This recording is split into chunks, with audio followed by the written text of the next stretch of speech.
Good morning my dear students, कैसे हैं आप। आज मैं कक्षा 8 विषय हिंदी इकाई 7 हार की जीत, जिसके लेखक हैं सुदर्शन। तो हमने अगले वीडियो लेक्चर में बाबा भारती और उनके घोड़े का परिचय देखा, समझा। उसके बाद डाकू खड़क सिंह जो है वह बाबा भारती के पास आता है। यहाँ पर बाबा भारती जो है उनको अपने घोड़ों से बहुत ही लगाव था। वह उन्हें प्राणों से भी अधिक प्यारा था। घोड़ा जो है वह इतना सुंदर, सुडौल और आकर्षक था कि किसी का भी दिल जीत लेता था। बाबा भारती उसे सुल्तान कहते थे। खड़क सिंह उस इलाके का प्रसिद्ध डाकू था। उसने भी सुल्तान की कीर्ति सुनी। एक दिन वह बाबा भारती के पास आया और उनके घोड़े को देखने की इच्छा प्रकट करता है।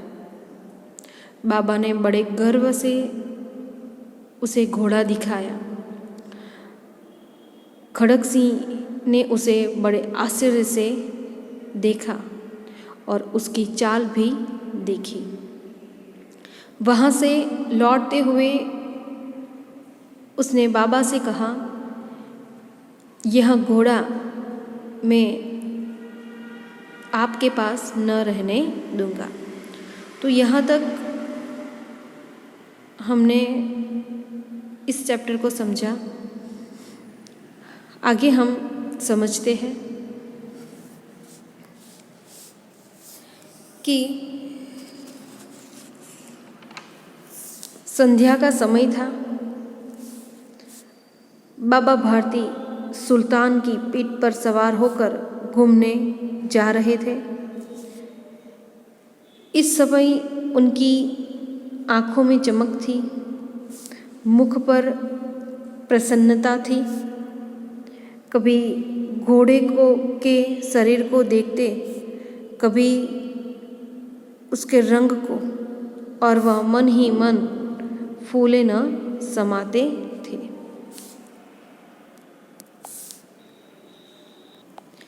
तो यहाँ पर एक मुहावरा दिया है, फूला ना समाना, फूला ना समाना, यानी कि बहुत प्रसन्न होना, बहुत प्रसन्न होना। इसका वाक्यों में प्रयोग होता है, लोगों के मुंह से बेटे की प्रशंसा सुनकर माँ फूली न समाई। लोगों के मुंह से बेटे की प्रशंसा सुनकर माँ फूली न समाई।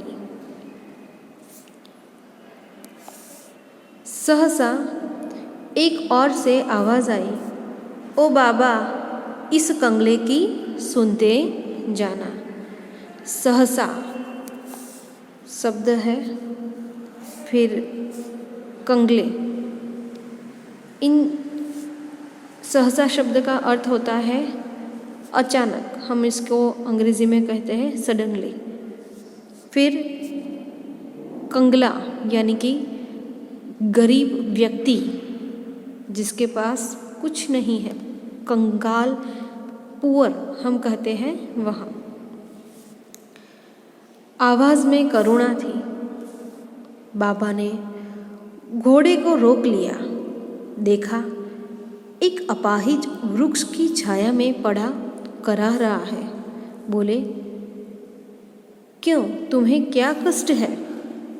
यहाँ पर करुणा शब्द का अर्थ होता है दुख, दया।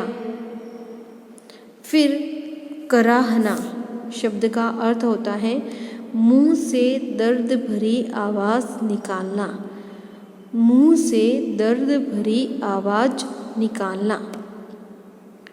फिर अपाहिज, अपाहिज यानी कि अपंग, विकलांग। तो यहाँ पर एक कंगला जो है वह बाबा भारती को पुकारता है और कहता है कि इस कंगले की सुनते जाओ। वह अपाहिज जो है वह वृक्ष की छाया में पड़ा रह रहा था। फिर बाबा भारती जो है वह उससे पूछते हैं, क्यों, तुम्हें क्या कष्ट है? तुम्हें कोई कष्ट है, मुसीबत है? अपाहिज ने हाथ जोड़कर कहा, अपाहिज ने हाथ जोड़कर कहा, बाबा मैं दुखियारा हूँ, मुझ पर दया करो। रामावाला यहाँ से 3 मील है, मुझे वहीं जाना है।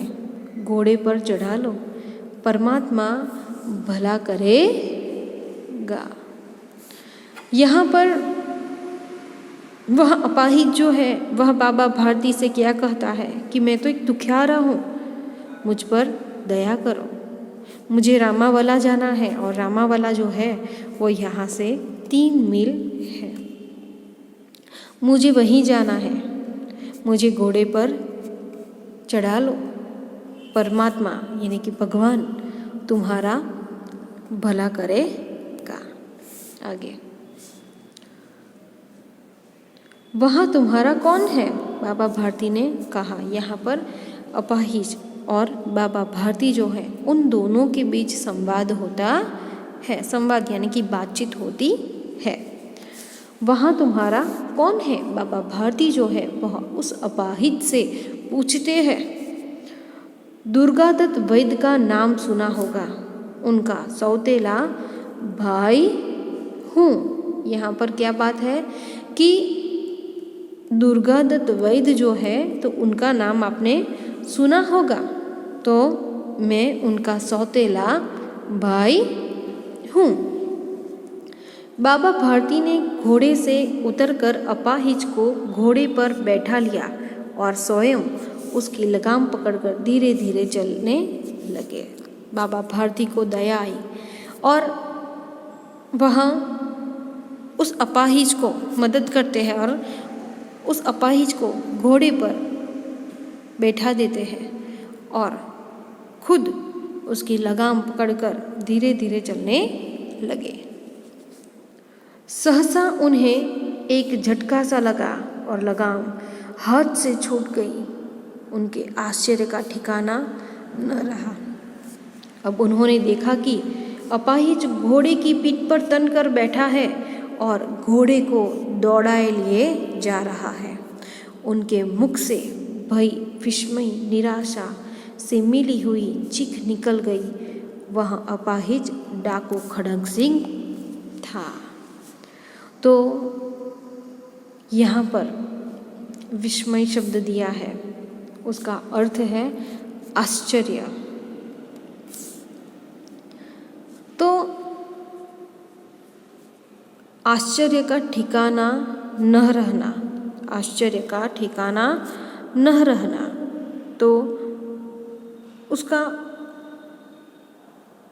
मुहावरे का अर्थ है बहुत आश्चर्य होना। उसका वाक्य में प्रयोग में बताती हूँ। अपने मित्र को दूरदर्शन पर देखकर मेरे आश्चर्य का ठिकाना न रहा। तो यहाँ पर बाबा भारती ने उस अपाहिज की मदद की, लेकिन वह कौन निकला? तो वह था डाकू खड़ग सिंह। तो एकाएक अचानक उन्हें एक झटका सा लगा। उन्होंने जो अपने हाथ से लगाम पकड़ी हुई थी घोड़े की, तो वह एकदम छूट जाती है और उनके आश्चर्य का ठिकाना रहता नहीं है कि वो बहुत ही आश्चर्य हो जाते हैं। तो जब उन्होंने देखा कि यह अपाहिज जो है वो घोड़े के पीठ पर तन कर बैठा है, कि वह अपाहिज नहीं है और घोड़े को दौड़ाए लिए जा रहा है तो उनके मुख से भय, विस्मय और निराशा से मिली हुई चीख निकल जाती है। वह अपाहिज डाकू खड़क सिंह था और कोई नहीं था, लेकिन डाकू खड़क सिंह ही था। बाबा भारती कुछ देर तक तो चुप रहे। इसके पश्चात कुछ निश्चय कर पूरे बल से चिल्लाकर बोले, जरा ठहर जाओ। खड़क सिंह ने आवाज़ सुनकर घोड़ा रोक लिया। उसकी गर्दन पर प्यार से हाथ फेरते हुए कहा, बाबा जी, यहाँ घोड़ा अब न दूंगा। देखो बाबा भारती ने कितना छल कपट करके बाबा भारती से उनका घोड़ा जो है वहाँ छीन लेता है। तो यहाँ पर बाबा भारती जो है तो वह बहुत ही आश्चर्य से उस डाकू खड़क सिंह को देखते रहते हैं और बाबा भारती जो है वहाँ कुछ देर तक चुप रहे। इसके पश्चात कुछ निश्चय की ओर पूरे बल से चिल्लाकर बोले, जरा ठहर जाओ। खड़क सिंह ने आवाज़ सुनकर घोड़ा रोक लिया। उसकी गर्दन पर प्यार से हाथ फेरते हुए कहता है कि बाबा जी, यहाँ घोड़ा अब न दूंगा, मगर एक बात सुनते जाओ। वहाँ डाकू खड़क सिंह बाबा भारती से क्या कहता है कि अब मैं ये घोड़ा न दूंगा। तो बाबा भारती जो है वह कहते हैं, मगर मेरी एक बात सुनते जाओ। खड़क सिंह ठहर गया। बाबा भारती ने निकट जाकर उसकी ओर ऐसी आंखों से देखा जैसे बकरा कसाई की ओर देखता है। फिर कहा, यह घोड़ा तुम्हारा ही हो चुका है।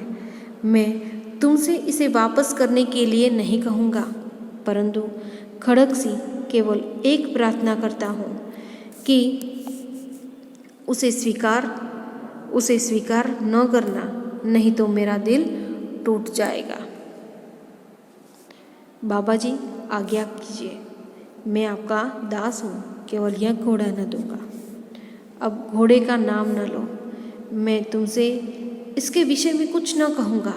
मेरी प्रार्थना केवल यही है कि इस घटना को किसी के सामने प्रकट न करना। यहाँ पर एक मुहावरा दिया है, दिल टूटना यानी कि निराश होना। दिल टूटना यानी कि निराश होना। मित्र के विश्वासघात करने पर युवक का दिल टूट गया। तो यहाँ पर दास शब्द दिया गया है, उसका अर्थ है सेवक, निकट यानी कि नज़दीक, पास। तो बाबा भारती उस डाकू खड़क सिंह को यही कहते हैं कि यह जो घटना घटी है वह किसी दूसरे के सामने प्रकट न करना। तो डाकू खड़क सिंह जो है वह क्या कहता है कि बाबा जी आज्ञा कीजिए, मैं तो आपका दास हूँ, केवल यह घोड़ा जो है वह मैं आपको न दूंगा। घोड़े के विषय में बाबा भारती कुछ सुनना नहीं चाहते, कुछ बोलना नहीं चाहते, लेकिन यह जो घटना घटी है यानी कि बाबा भारती ने यहाँ भेष बदलकर अपाहिज का रूप लिया था और वह छल कपट करके यानी कि अपाहिज का रूप लेकर कि गरीब हूँ यह कहकर उसने छल और कपट के साथ बाबा भारती से उसका घोड़ा जो है वह छीन लिया। तो यह घटना घटी है, वह किसी दूसरे के सामने तुम प्रकट न करना। खड़क सिंह का मुंह आश्चर्य से खुला रह गया।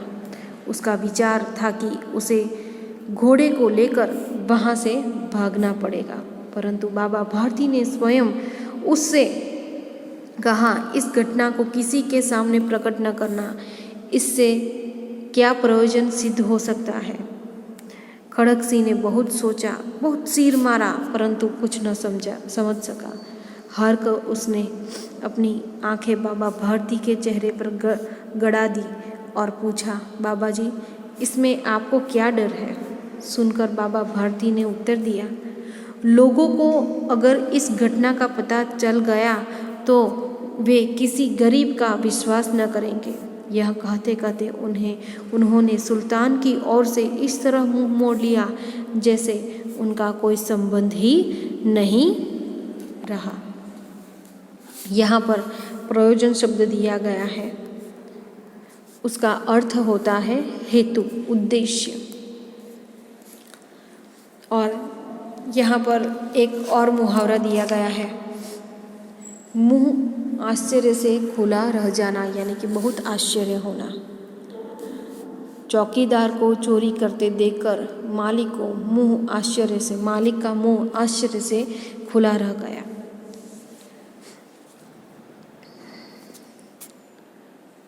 सिर मारना यानी कि यह भी एक मुहावरा है।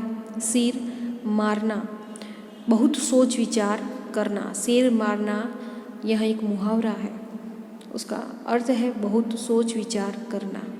उसका वाक्य में प्रयोग बताती हूँ।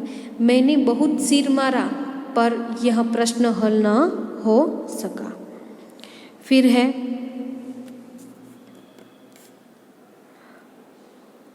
आंखें गड़ाना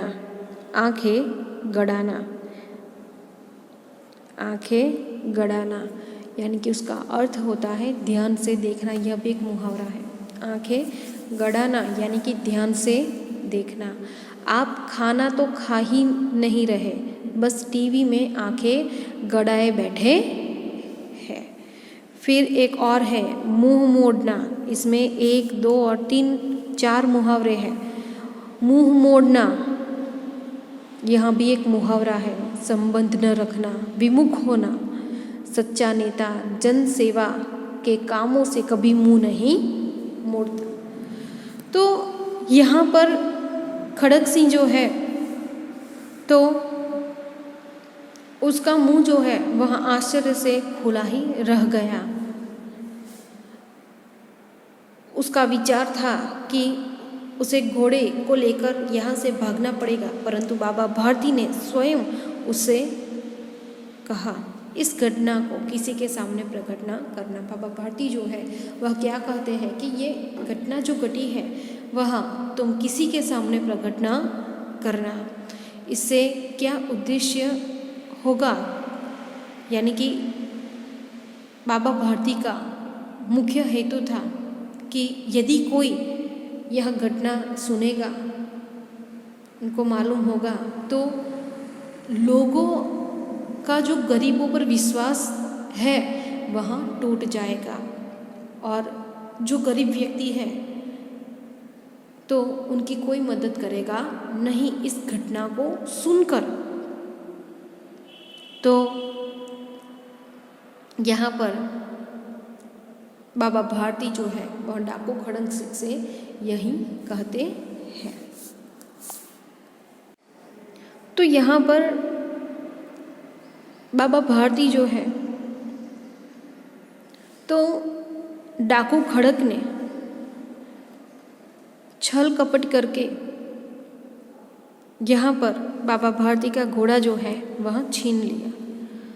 तो यहाँ पर डाकू का छल यहाँ पर बताया गया है। तो इस चैप्टर को हमने जितना समझा तो वह मैं आपको एक बार फिर से समझाती हूँ। आपको सिर्फ ध्यान देना है कि कुछ समय तक बाबा भारती को खड़क सिंह का भय सताता रहा, परंतु कुछ दिनों के बाद उस भय को मिथ्या मानकर वे निश्चित हो गए कि यह झूठा है, यह झूठ बोल रहा है। एक दिन बाबा भारती घोड़े पर बैठकर घूमने जा रहे थे। सहसा उन्होंने एक कंगले अपाहिज की दीनता भरी आवाज़ सुनी। उसने बाबा से कहा कि वह 3 मील दूर रामावाला गांव में अपने सौतेले भाई के यहाँ जाना चाहता है। बड़ी कृपा होगी यदि वे अपने घोड़े पर बिठाकर उसे वहाँ पहुँचा देंगे। बाबा जी को उस पर तरस आ गए। उन्होंने उस अपाहिज को अपने घोड़े पर बिठा दिया और खुद हाथ में लगाम पकड़कर चलने लगे। अचानक उस अपाहिज ने झटक कर लगाम ले ली और वह घोड़े को ले गया। वह अपाहिज डाकू खड़क सिंह था। डाकू से बाबा भारती की प्रार्थना कि बाबा भारती ने चिल्लाकर खड़क सिंह को रोका। डाकू ने आकर घोड़ा वापस देने से इनकार कर दिया। बाबा ने कहा, मैं तुमसे घोड़ा वापस करने के लिए नहीं कहूँगा, परंतु तुम यह घटना किसी के सामने प्रकट मत करना, क्योंकि फिर लोग किसी दीन दुखी पर विश्वास नहीं करेंगे। तो आज हमने यहाँ तक इस कहानी को समझा। अगले वीडियो लेक्चर में आगे की जो कहानी है वह मैं आपको समझाऊंगी। आपको जितनी कहानी आज मैंने आपको समझाई वो आपको रीड करनी है। थैंक यू, धन्यवाद।